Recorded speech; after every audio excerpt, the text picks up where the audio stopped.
Hi friends, blouse cut చేసేటప్పుడు చిన్న చిన్న టిప్స్ పాటిస్తే బ్లౌజ్ ఫిట్టింగ్ సూపర్గా ఉంటుందండి. నెక్ కోసం పైన ఎంత మార్క్ చేసామో దానికి 1/2 ఇంచ్ కలుపుకొని ఇక్కడ మార్క్ చేసుకోవాలి. ఈ మార్కింగ్స్ దగ్గర లైన్ డ్రా చేసుకుని రౌండ్ నెక్ డ్రా చేసుకోవాలి. ఆది బ్లౌజ్లో 2 షోల్డర్ జాయింట్స్ని ఒకే దగ్గరికి వచ్చేలా పట్టుకొని ఇలా ఫోల్డ్ చేసుకొని సగానికి ఒక మార్క్ చేసుకోండి. ఒక షోల్డర్ జాయింట్ని ఇలా పట్టుకొని పైన 1/2 ఇంచ్ ఖర్చు వదిలేసి నెక్ చుట్టూ 1/4 ఇంచ్ ఖర్చు ఉండేలా చూసుకొని ఇలా పెట్టేసి కొలుసుకోండి. ఆది బ్లౌజ్లో నెక్కి సగానికి మార్క్ చేసాం కదా, ఈ మార్కింగ్ ఈ ఫోల్డింగ్ దగ్గరికి కరెక్ట్గా సరిపోవాలి. ఇప్పుడు ఈ మార్కింగ్ మీదనే కట్ చేసుకోవాలి.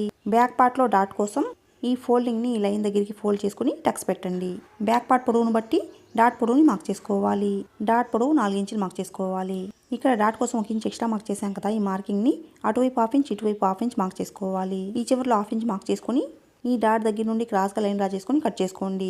నెక్ వైపు 1/4 ఇంచ్ క్రాస్గా కట్ చేసుకోవాలి. ఇలా కట్ చేసుకోవడం వల్ల భుజాలు జారకుండా ఉంటాయి.